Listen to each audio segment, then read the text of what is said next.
Hello, beautiful people. Welcome back to my channel, and welcome to the book haul. Oh, I have a drink in your way. So sorry about that. Me and baby are hanging out. Gavin is doing some impromptu sprints. So I was like, let me go ahead and finally do this book haul. So that's what we're doing today. And I have you recording on my phone separately because we are doing some laundry. So hopefully you can't hear that in the background. Okay, we have, I think, over 30 books in this book haul to go through. I do have some baby books and children's books, so I guess I will timestamp that if you don't care about those. But yeah, let's go ahead and get into this. I want to show you this bag. Is this not the most gorgeous bag? It's from a indie author that I went to at the Rewritten Book Festival. I kept seeing people walking around with this, and I had to get one on my own. It's Katrina Bell, and I did get one of her books as well. But there's a pink one and a blue one, and they were just gorgeous, and I am in love. Just FYI. So we're actually going to start with our indie authors, because I have them right here. Is this bag not the coolest, buddy? Okay. The first book we have here is Giving Up Elysium by W.B. Clark. And oh, cool. We've also got a little map here, some art, and then this lovely little bookmark as well.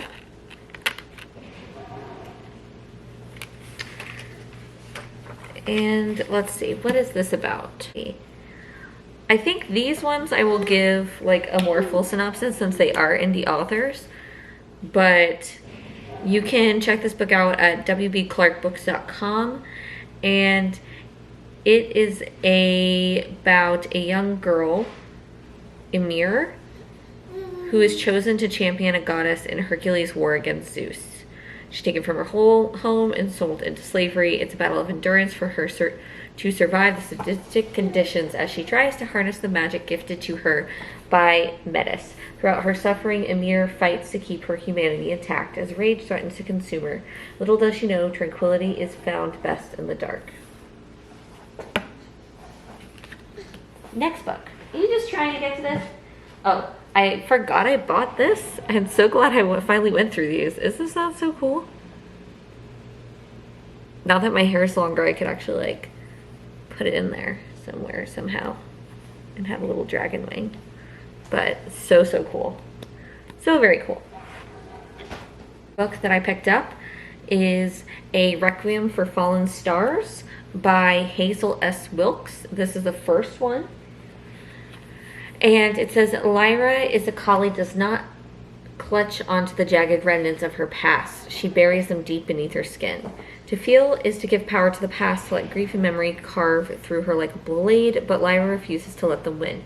She will not let sharpened words of men who call themselves nobles and kings cut deeper than they deserve. If they cannot wound her, they cannot control her. If they cannot control her, then freedom is hers to claim despite her feeling anything but free. But when an unexpected opportunity arises, Lyra is thrust into the deadly entrance exams of an elite academy where only nobility thrive. But first she must strike a blood wager with a capricious king, one that could win Lyra her freedom or cost her her life if the exams don't kill her first. So a bit of a dark academia kind of situation. Here, I got a couple different bookmarks. I think I mentioned this in my mini vlog, but they had like a little scavenger hunt, and so I finished it. And so I got different things in here. But this is from W.B. Clark, some tarot cards here. I got the Queen of Swords 2 and the Devil. And what does it say? Oh, the Two Pentacles. A pattern that keeps you hooked is being exposed and you're ready to choose yourself. The Devil points to attachment, temptation, or a loop that drains your power. Two of Pentacles showing you juggles and adapting, trying to keep everything afloat.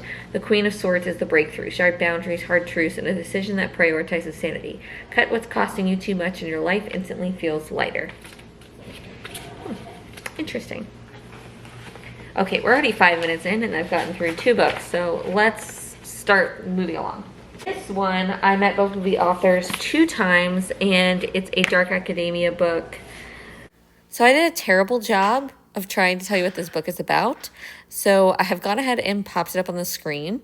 So it says, Hazel Thorne wants nothing more than to make her place in the magical world, while Gwendolyn Bishop only wants to run from hers. The two 18-year-old mages will answer the summons for the most coveted entrance exam in North America for 2 very different reasons.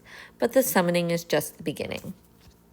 It kind of gives that YA novel that they turned into a movie. I'm not pitching this well, but it just sounded really interesting, and the 2 authors were really cool. Some art here. This is from the same author who I got the bag from. Oh, look at this Sailor Moon type sticker. Reading sticker. Cute. Okay, and then, yes, so this one I got from Katrina Bell. 2 old frenemies make a desperate deal. Birdie needs a ranch hand to help her animal rescue thrive. Rex needs community service to satisfy the demon tribunal. Can the holiday season put these 2 unlikely allies on a path to happily ever after? Yeah, so there we go. We got my romance here. So we got a good variety. And yes, that is A Frenemy in Need by Katrina Bell. So those are our 4 indie authors books. Now let's get to the books that are traditionally published. Okay, these are all of the books that I got. 2 of them are not from the Fill Your Bag with books that I talked about, but the majority of them are. Go in the order that I have it stacked. So I got this from the Fill Your Bag books. I want to start the Outlander series. So I saw that there was one there and decided why not get it. I think this is like the 5th. This is Drums of Autumn. Yeah, it's like the 5th in the series, but I was like, hey, it's there. Might as well put it on there, so I have it. Holy crap, this book is over 1,000 pages. These are ridiculous. But she is coming out with the 10th book, so I thought maybe it was time that I go ahead and try the Outlander series, because I feel like I'd like them. I picked up this book, No Offense by Meg Cabot. I don't think I've read a Meg Cabot since my high school days, because I used to read some of her YA novels back in the day. This one,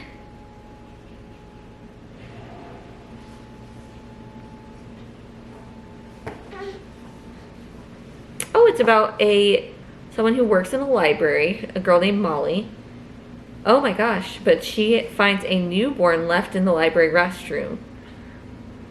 And she ends up working with the sheriff to try to figure out what is going on with this newborn. And that's No Offense by Meg Cabot. Interesting. I was literally like, I don't even think I read what was in it. I was just like, oh, it's Meg Cabot. I haven't read a Meg Cabot in so long. Let me just throw it in my bag. Okay. This here, I believe, is a mystery. It's The Paragon Hotel by Lindsay Fay. Also one that I've put in my grab bag here.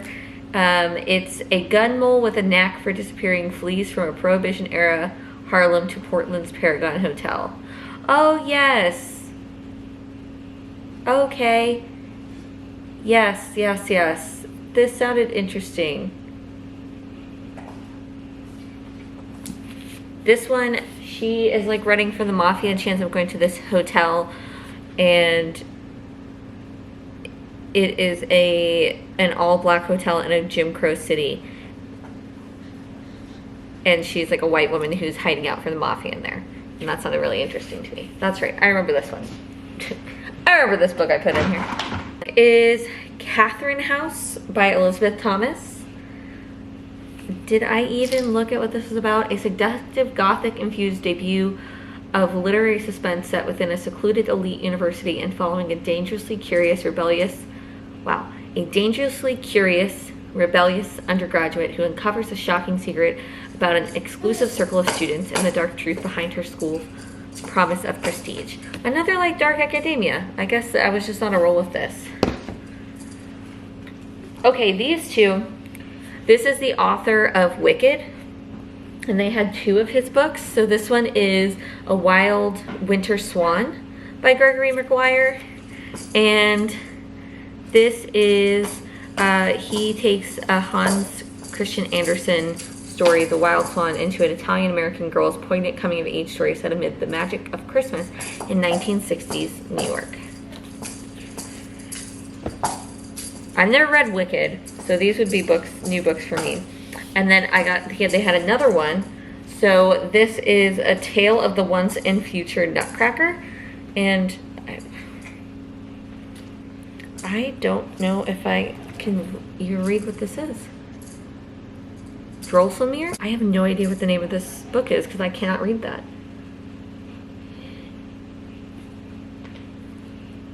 Hidden Sea. Okay. This one I have heard of before is Minor Feelings by Kathy Park Huang.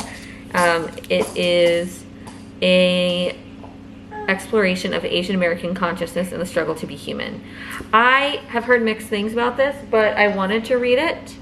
And I was like, well, it's here. I'll put it in my bag, and now I can. Another author I've heard of, but I've never read, and they had multiple books by her. This is A Book of American Martyrs by Joyce Carol Oates. This says, A Book of American Martyrs is a stunning, timely depiction of an issue hotly debated on a national stage, but which makes itself felt most lastingly in communities torn apart by violence and hatred.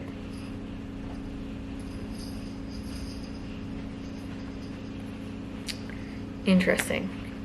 So, I'm going to go into this blind. It's a hefty one. Who knows when we'll get to it. But I've never read anything by her. And I have another book by her somewhere in this pile. I love an old book. I might use this for a craft, or I might try to read it. Who knows? This is called Rebecca of Sunnybrook Farm by Kate Douglas Wiggin. And I love this. If you look on the inside, it says this was owned by Edith L. Tucker, and like the address as well. And I just think that's so cool. So no clue what this is about, but I love an old book.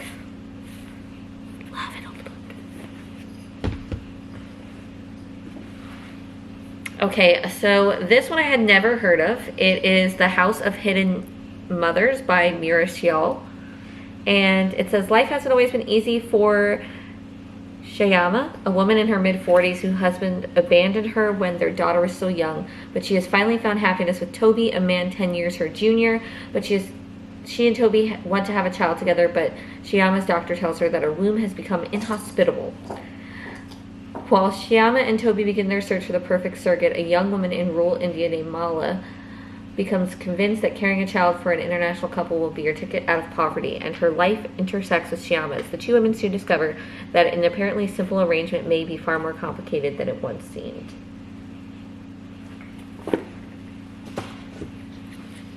Oh, another Joyce Carol Oates. This is The Triumph of the Spider Monkey. First publication in 40 years. Inside the mind of a maniac, abandoned as a baby in a bus station locker, shuttled from one abusive foster home and detention center to another, Bobby Godetson grew up angry, hurting, and damaged. His hunger to succeed as a musician brought him across the country to Hollywood, but along with it came his seething rage, his paranoid delusions, and his capacity for acts of shocking violence. Don't really understand what this is about either, but I, again, wanted to try her out. The next two books are books I did not get from the book, like, put books in your bags. So this was from Caffeine and Legends. This is The Red Winter by Cameron Sullivan. Ooh, look at this sticker. Yes. Yeah. Oh yes. This one is about like the werewolf story. It's like based off of the werewolf story, a French werewolf story. I remember watching way back in like the early 2000s, there was a French movie that came out about this story, the Beast of, I'm so sorry for anybody who speaks French, Givaudan.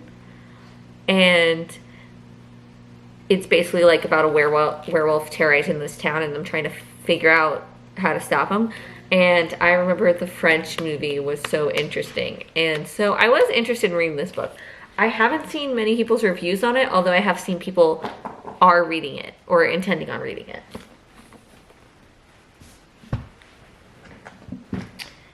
A book I picked up because S.A. Chakraborty mentioned it. She had an arc for it, and I think she blurbed it as well. Yes, she did blurb it. Is Weaving Shaw by Heba Al-Wasiti. And it is a gothic fantasy. And I don't really want to go in with too much knowledge, but I did see that Kayla from Books and Lala liked it. And her and I usually have a fairly similar taste when it comes to romantasy, fantasy kind of things. And so I am excited to pick this one up. And because S.A. Chakraborty blurbed it and posted about it on her Instagram, I was super excited about it. Oh, this looks so cool on the inside too, because I hate a dust jacket. I love like the old like gothic book feel of this. Very cool. So I'm going to say right here, for those of you who aren't interested in any of the kids' books that I picked up, feel free to stop here.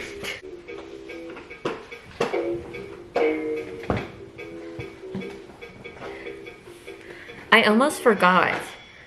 I actually have one more book that my Texas BFF Karen got me for my birthday, and this is a Grady Hendrix horror store.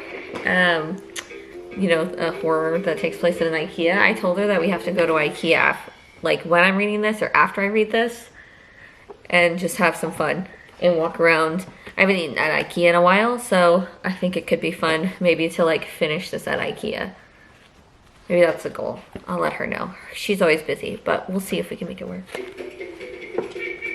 Okay. Very exciting.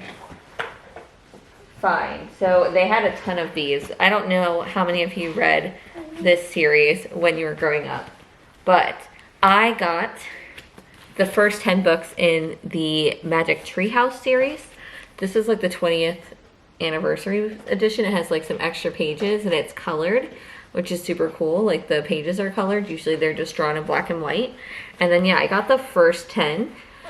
Now, of course, Baby is not going to be reading these for a while because these are chapter books. I think I started reading these in first grade, perhaps. We started reading them in class, and then, like these, I just remember that these were some of my favorite books in school.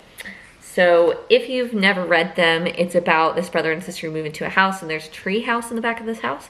That is actually like a time machine. And so each book they go to a different time period. And they're like solving a mystery of some sort, or trying to find an item, something like that.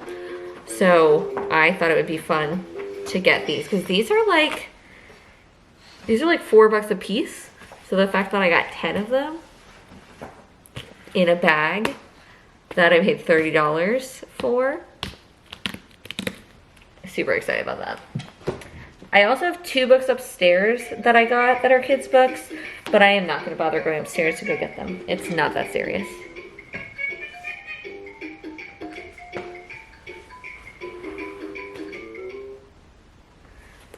This book I was so excited about. So it's A Beautiful Day in the Neighborhood. It's the poetry of Mr. Rogers, so it's different songs. And need I say more?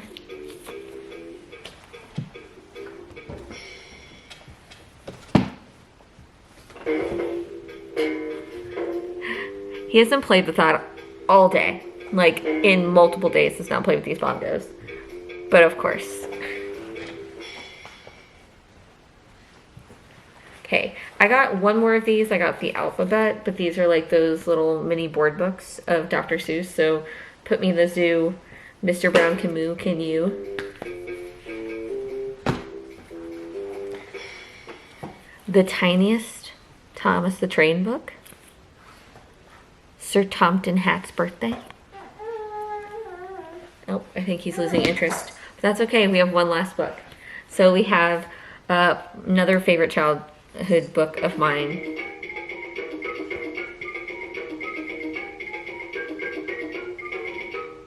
Chicka Chicka Boom Boom by Bill Martin Jr. and John Archibald, illustrated by Louis Ehlert. So I didn't read the board book. I guess the board book ones are a little bit different, but they have the board book of this. And so I picked this one up. And that, my friends, is our book haul.